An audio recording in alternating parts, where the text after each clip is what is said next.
Hello guys, तो आ चुके हैं स्टडी पॉइंट कोचिंग क्लासेस से सेक्टर्स ऑफ इंडियन इकोनॉमी की सेकंड वीडियो। इससे पहले हमने एक इस चैप्टर की फर्स्ट वीडियो डाली थी जिसमें हमने डिस्कस किया था कि प्राइमरी सेक्टर, सेकेंडरी, टर्शियरी ये तीनों सेक्टर क्या हैं और कैसे काम करते हैं। फिर हमने आगे पढ़ा था कि जीडीपी जो तीनों सेक्टर को कंपैरिजन करने में काम आती है उसके बारे में हमने पढ़ा था। और इस वीडियो में हम पढ़ने वाले हैं कि हम जॉब्स कैसे क्रिएट कर सकते हैं, कि टर्शियरी सेक्टर इतना वास्ट क्यों है, और सीखेंगे कि किस सेक्टर में कितना ज्यादा एम्प्लॉयमेंट है और कितना जीडीपी ग्रोथ। तो चलिए जय श्री कृष्ण का नाम लेकर करते हैं शुभ शुरुआत। देखिए, मैंने आपको शुरुआत में ही बताया था कि जब हमारी कंट्री इंडिया इंडिपेंडेंस के टाइम पे थी, हमारी कंट्री एग्रीरियन सोसाइटी थी। एग्रीरियन सोसाइटी का मतलब होता है सारे लोग, mostly half of the population से ज्यादा लोग एग्रीकल्चर पर डिपेंडेंट रहते, तो इसलिए वो एग्रीरियन सोसाइटी। तो सिंस द बिगिनिंग मतलब शुरुआत से ही हमारी कंट्री प्राइमरी सेक्टर में इन्वॉल्व थी। एग्रीकल्चर सबको आसान लगता था कि हम क्रॉप उगाना पैसा कमाएं। फिर कुछ 100 साल पहले यानी 1920 में, 1930s, 1940s के दौरान हमारी कंट्री में फैक्ट्रीज का एनहांसमेंट हुआ, फैक्ट्रीज की ग्रोथ होने लगी, लोग इंडस्ट्रियलाइजेशन में वर्क करने लगे, लोगों ने इंडस्ट्री में एम्प्लॉयमेंट पाना चालू कर दिया। तो 100 साल पहले टर्शियरी सेक्टर का भी जन्म हो चुका है, सेकेंडरी सेक्टर का, सॉरी, ठीक है। फिर कुछ डेकेड्स अगो, मान लीजिए कुछ 10-20 साल पहले, अराउंड 2000, ये टर्शियरी सेक्टर बहुत इनहांस हुआ है। Services like transportation, railway, IT, software, science, communication, information technology, ये सब सर्विस सेक्टर में एनहांस हुई है। आज हमारा टर्शियरी सेक्टर बहुत इंपॉर्टेंट सेक्टर है as compare to primary sector. माना प्राइमरी सेक्टर में सबसे ज्यादा लोग एम्प्लॉयड, पर tertiary sector plays a major role in the development of our country, ठीक है। तो ये था कि हमारा सेक्टर कैसे चलता है। तो क्वेश्चन होता है, मैंने टर्शियरी सेक्टर की इतनी तारीफ कर दी, तो टर्शियरी सेक्टर ने ऐसा क्या किया जो प्राइमरी और सेकेंडरी नहीं कर पाए? ऐसा क्या किया कि हमारा प्राइमरी और सेकेंडरी पीछे छूट गया? Why India seem to growth in tertiary sector? ये अच्छा क्वेश्चन और इसके 4 पॉइंट दिए हुए हैं आपकी बुक में। पहला, government is develop hotels, courts, army, schools, hospitals और न जाने कितनी कितनी चीजें। गवर्नमेंट ने अपना पैसा इन चीजों में खर्चा किया जो उन्हें पता है कि एक हर आम इंसान की वो बेसिक नेसेसिटी है, कॉमन चीज है ये सारी। इस कारण से गवर्नमेंट ने इन चीजों में अपना एक्सपेंडिचर खर्चा चालू कर दिया। इस कारण से टर्शियरी सेक्टर एनहांस हुआ। दूसरा, development in agriculture has lead to development in tertiary sector. बहुत अच्छा पॉइंट हो गया। 1990s के दौरान हमारी कंट्री ने एग्रीकल्चर में भी थोड़ा बहुत अपना इनपुट दिया था, और वहां अगर डेवलपमेंट होता है, अगर एग्रीकल्चर में डेवलपमेंट होता है तो भैया टर्शियरी में भी होगा। कैसे? अगर एग्रीकल्चर प्रोडक्ट्स ज्यादा बनेंगे, ज्यादा प्रोड्यूस होगा, ज्यादा प्रोडक्शन होगा, तो ट्रांसपोर्ट ज्यादा लगेगा, टेक्नोलॉजी अच्छी खासी लगेगी, फर्टिलाइजर्स लगेगी, तो इन सब के लिए भी टर्शियरी सेक्टर का एनहांसमेंट हुआ। फिर थर्ड, जैसे जैसे इनकम बढ़ना चालू हुई लोगों की, क्योंकि अब हमारी कंट्री अच्छे इनकम पे है, लोगों की इनकम बढ़ती है, तो जैसे जैसे इनकम बढ़ने लगी, बाहर जाना, शॉपिंग करना, ईटिंग करना, रेस्टोरेंट्स में जाना, ये सब चीजें बहुत कॉमन हो गई है, आपको ही पता है। तो ये सब पार्ट किसका भैया? ये सब टर्शियरी का, क्योंकि इसमें सब सर्विसेज प्रोवाइड हो रही है, ठीक है। फिर अभी कुछ दौरान में, कुछ बीते 7-8 सालों में बहुत नई नई सर्विसेज प्रोड्यूस हुई है हमारी country, like IT, information technology, Python, C++, Java, programming, gaming industry. आप सबने इनको देखा है ग्रोथ होते हुए। ये कोई गुड प्रोड्यूस नहीं कर रहे, ये सर्विसेज प्रोड्यूस कर रहे। इन कारणों से भी टर्शियरी सेक्टर का एनहांसमेंट हुआ है। अब आगे हम देखते हैं कि कौन सा सेक्टर सबसे ज्यादा एम्प्लॉयमेंट देता है और कौन सा सेक्टर सबसे ज्यादा ग्रोथ करता है जीडीपी। चलिए देखते हैं। चलिए तो अब देखते हैं कि सबसे ज्यादा लोग कहाँ एम्प्लॉयड है और किस किस सेक्टर का कितना कंट्रीब्यूशन है हमारे जीडीपी ग्रोथ। तो primary sector in terms of employment, ये कितना एम्प्लॉयमेंट जनरेट होता है, तो सबसे हाईएस्ट है, जो कि है 44%, ठीक है। सेकेंडरी सेक्टर 25% एम्प्लॉयमेंट जनरेट करता है, वेयरएज टर्शियरी सेक्टर 31% जनरेट करता है एम्प्लॉयमेंट।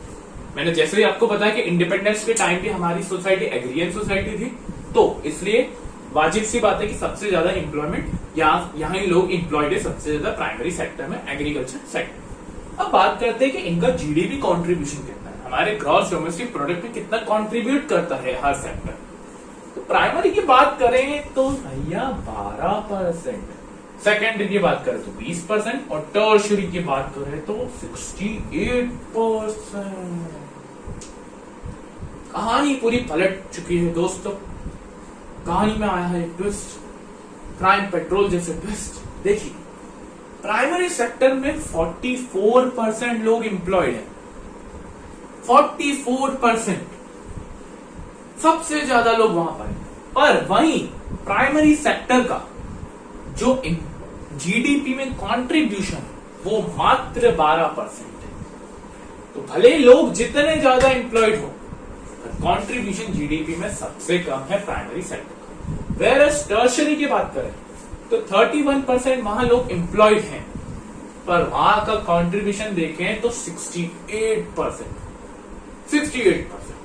अब ऐसा क्यों है? बात तो उल्टी होनी चाहिए कि प्राइमरी में जहां ज्यादा लोग वहां ज्यादा प्रोडक्शन होगा, सीधी सी बात है। जहां कम लोग वहां कम प्रोडक्शन होगा। देखो, इसके 2-3 कारण है बच्चों। पहला तो सबसे मेन रीजन ये पूछता है क्वेश्चन कि why there is too much of employment in the primary sector but it gives very less contribution to GDP. ये क्वेश्चन बनता है, आपको लिखना कैसे? प्राइमरी सेक्टर में भले लोग ज्यादा एम्प्लॉयड पर एक वहां अनएम्प्लॉयमेंट है, जो आपने क्लास 9 में पढ़ी थी, इसका नाम था डिस्गाइज्ड अनएम्प्लॉयमेंट। डिस्गाइज्ड या हिडन भी बोल सकते हैं इसको, हिडन अनएम्प्लॉयमेंट। अनएम्प्लॉयमेंट में तो बेरोजगारी। ये आपने 9th क्लास में पढ़ी थी कि क्या होती है। जिसको नहीं पता मैं बता देता हूँ। मान लो इंग्लैंड पर 5 जनों की जरूरत है, पर उस बंदे ने 8 लोगों को एम्प्लॉय करके रखा है, तो जो बाकी के 3 बचे वो डिस्गाइज अनएम्प्लॉय। उनकी वैसे जरूरत है ही नहीं, वो ऐसे ही लगे हुए हैं। अगर वो नहीं भी होंगे तो भी उतना ही प्रोडक्शन होगा, और होंगे तो भी उतना ही प्रोडक्शन होगा। इसको बोलते हैं डिस्गाइज अनएम्प्लॉय। और इसके अंदर जो प्रोडक्शन होता है, जो मार्जिनल प्रोडक्शन होता है, वो 0 होता है। ठीक है, ये आपको याद है। इस कारण से प्राइमरी सेक्टर में लोग ज्यादा एम्प्लॉयड, क्योंकि हर कोई चाहता है अगर कुछ नहीं मिला तो एग्रीकल्चर में जाएंगे, तो इसलिए वहां पर ये भले एग्रीकल्चर में जाए पर जीडीपी में कंट्रीब्यूशन सबसे। बट टर्शियरी में employment limited 31%, not a bad number, 31% है, पर वहां का जीडीपी कंट्रीब्यूशन सबसे अच्छा। क्यों? क्योंकि टर्शियरी सेक्टर में बच्चों हाईली एजुकेटेड, हाईली स्किलफुल ये लोग ऐसे होते हैं जो एम्प्लॉयड होते हैं। ये ऐसा नहीं है कि डिस्गाइज जैसे कि आप घुसेड़ते चले जाए लोगों। टर्शियरी सेक्टर में बहुत limited range of skills promote किया जाता है, कम्युनिकेशन, ये वो, जैसे teaching. I am in the tertiary sector, मैं कोई गुड प्रोड्यूस नहीं करता, इसलिए हमारा जो जीडीपी में कंट्रीब्यूशन वो सबसे ज्यादा होता है टर्शियरी सेक्टर। ठीक है, तो ये था आपका। अब आगे देखते हैं कि हम और जॉब्स कैसे क्रिएट कर सकते हैं। चलिए, तो आपको इतना पता है कि इंडिया में अनएम्प्लॉयमेंट की प्रॉब्लम बहुत ज्यादा है, हमने क्लास 9 में ही पढ़ ली। तो सवाल उठता है कि हम और जॉब्स कैसे क्रिएट कर सकते हैं और लोगों को एम्प्लॉयमेंट कैसे दे सकते हैं। उसके 5 दिए हुए रीजंस या 5 टेक्निक सजेशंस दिए हुए। पहला, government can provide cheap loans to farmer. Government क्या कर सकती है, जो हमारे फार्मर से, जो हमारे मजदूर है, उन्हें चीप लोन्स दे सकती है, सस्ते इंटरेस्ट पर लोन दे सकती है। उससे क्या हो, वो नई मेथड्स, नए टूल्स खरीदेंगे, नए फर्टिलाइजर्स खरीदेंगे, HYV सीड्स खरीद सकते हैं। उससे क्या हो, सीड्स खरीद के वो मल्टीपल क्रॉपिंग, एक ही खेत पर 2-3 क्रॉप उगा सकते हैं, और उससे वो एम्प्लॉयड रहेंगे पूरे साल। तो ये पहला है। और हाँ, इन सब के नोट्स, जो पूरा चैप्टर है, वो आपको डिस्क्रिप्शन बॉक्स में लिंक मिल जाएगी, गूगल ड्राइव के लिंक है, वो आप चेकआउट कर सकते हैं, नोट्स अगर आपको डाउनलोड करने हैं तो। फिर government can invest in transportation and new roads. Government क्या कर सकती है, न्यू रोड्स बना सकती है, ट्रांसपोर्टेशन में खर्चा कर सकती है। क्यों? क्योंकि इससे होगा क्या, अगर जब नए रोड बनेंगे तो नए मजदूरों की जरूरत पड़ेगी, नए लोगों की जरूरत पड़ेगी, तो वो उन्हें एम्प्लॉयमेंट मिल पाए। Third, government can locate industries in semi rural areas. Government क्या कर सकती है, सेमी रूरल एरियाज का मतलब ये होता है कि रूरल एरियाज से थोड़े से नीचे उनके यहाँ पर वो इंडस्ट्रीज लोकेट कर सकती है, फैक्ट्रीज लोकेट कर सकती है, क्योंकि वहां पर बहुत लोग मजदूर होते हैं जो डेली कमा के खाने वाले हैं, वेजेस जिनको मिलती है, तो वहां पर बहुत सारे लोगों का एम्प्लॉयमेंट हो सकता है अगर इंडस्ट्री सेटअप करी तो, क्योंकि गुड्स बनाने में उन्हीं की मदद लगने वाली है। फोर्थ, नीति आयोग, ये आपको याद रखना है नाम, नीति आयोग। स्पेलिंग थोड़ी सी देखना।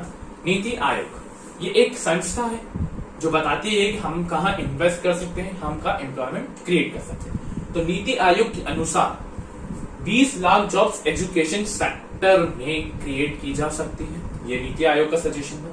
नीति आयोग ने बोला कि 35 लाख जॉब्स टूरिज्म सेक्टर में एम्प्लॉय किया जा सकता है। टूरिज्म सेक्टर इतना एनहांसमेंट पे इसलिए है क्योंकि हमारी इंडिया बहुत वास्ट है। दिल्ली, ताजमहल, अमृतसर, कितने ही अच्छे डेस्टिनेशन, तो इन सब डेस्टिनेशन फॉरेनर्स चाहते हैं कि वो यहाँ घूमने आए, तो इसलिए वहां पर 35 लाख जॉब्स क्रिएट की जा सकती है क्योंकि हर जगह चीजों की जरूरत पड़ती है। ठीक है, अब ये जो सारी चीजें थी ये सब लॉन्ग टर्म प्लान्स है, मतलब 5 से 10 साल इनको यूं लग जाए कि ये सब करने में। और गवर्नमेंट आपको खुद पता है कि मोदी सरकार 5 साल के लिए रहती है, हर गवर्नमेंट का टेन्योर 5 साल के लिए रहता है, तो ये पॉसिबल नहीं हो पाता, इसलिए हमारी गवर्नमेंट इन पर फोकस नहीं करती है, ये कारण। तो हमारी गवर्नमेंट क्या करती है बच्चों, हमारी गवर्नमेंट करती है शॉर्ट टर्म चीजों जो 1-2 साल में ही हो जाए या 3-4 साल में।